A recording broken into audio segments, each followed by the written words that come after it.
दोस्तों, आए दिन हम इलीगल ड्रग्स के बारे में न्यूज में देखते हैं और पढ़ते हैं और हमको पता है नशा करने से क्या होता है। क्या आपने कभी ये सोचा है ये जो इलीगल ड्रग्स है हमारे देश को कहां से आता है? नमस्कार दोस्तों, मैं मानस राउत आपको स्वागत करता हूं मेरा यूट्यूब चैनल पर। अगर हम इलीगल ड्रग्स की ग्लोबल सप्लाई चेन की बात करें, मेनली 3 हब से इलीगल ड्रग्स की, एक वेनेजुएला और मेक्सिको रीजन, एक गोल्डन क्रेसेंट, एक गोल्डन ट्रायंगल रीजन, और इन दोनों रीजन के बीच है हमारा प्यारा भारत। दोस्तों, साउथ एशिया में गांजा और ओपियम की यूज पहले से चली आ रही है। ये है ट्रेडिशनल ड्रग्स, लेकिन पिछले कुछ दशकों से सिंथेटिक ड्रग्स की मात्राएं साउथ एशियन कंट्रीज में बढ़ने लगा है। सिंथेटिक मतलब लैब में। सिंथेटिक ड्रग्स में आप शायद हीरोइन और कोकेन के नाम सुना होगा, और भी बहुत सारे सब्सटेंसेस है जैसे बिप्रोनोफाइन, बेंजोडाइएजापाइन, एटीएस जैसे। जो सिंथेटिक ड्रग्स होते हैं उसको ज्यादातर हम बॉडी के अंदर इंजेक्ट करते हैं। दोस्तों, drug addiction is a big problem, we all know that, but the epidemic does not stop here. बहुत सारे रीजन की वजह से, जैसे कंटामिनेटेड सीरीज एंड नीडल्स,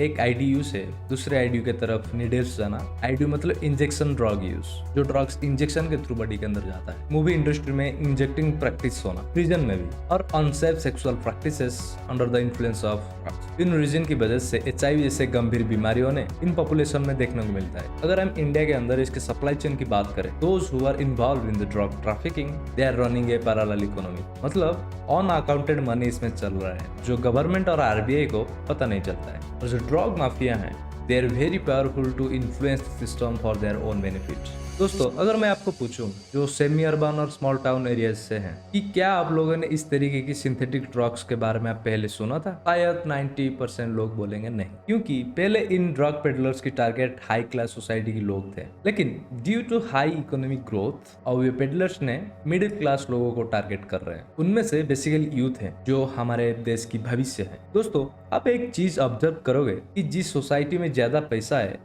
उधर ड्रग्स माफिया की टारगेट होते हैं और उधर उनका नेटवर्क एस्टेब्लिश करने की कोशिश करते हैं। आपके दोस्त में और आपके नोन में ऐसा कोई भी होगा जो इस चीज का शिकार हुआ है। दोस्तों, ओवरऑल हम ये कह सकते हैं कि मनी अट्रैक्ट्स द ड्रग्स। दोस्तों, अगर हम इंडियन स्टेट्स की बात करें, पंजाब स्टेट, जिसके ऊपर उड़ता पंजाब जैसे मूवी बना था, इस स्टेट्स में सबसे ज्यादा सिंथेटिक ड्रग्स यूज होते हैं, लेकिन परसेंटेज के हिसाब से गोवा में सबसे ज्यादा। आइए हम देखते हैं कुछ डाटा इंडिया के बारे में। Mean age of drug user 35 years, largest drug users group 31 to 40 years, then 21 to 30। Mizoram में सबसे ज्यादा यूथ इसमें से प्रभावित है, देन जम्मू कश्मीर, देन नागालैंड। आप एक चीज ऑब्जर्व करोगे कि जिस रीजन कॉन्फ्लिक्ट रीजन है, जिस रीजन बॉर्डर से मिला, उधर सबसे ज्यादा क्राइसिस है। 97% drug users are men, 71% are married, 22% are unmarried.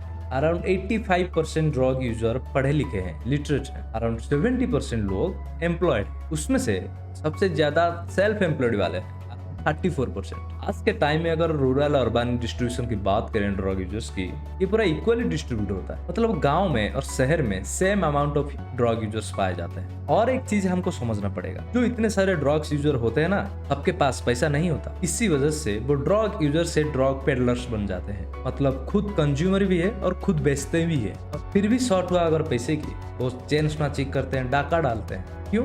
क्योंकि पैसे आएगा, पैसे से आएगा ड्रग्स। दोस्तों, आप ऑब्जर्व करोगे जिस एरिया में पैसा है उस एरिया में ड्रग्स है, और उसी एरिया ड्रग्स रिलेटेड क्राइम्स भी है। जानवर से इंसान बनने के लिए हमको 6 to 7 मिलियन ईयर्स लगा, लेकिन आज इन ड्रग्स की वजह से हमारे ह्यूमन सिविलाइजेशन जानवर से भी बदतर होते जा रहे हैं। And we have to stop this.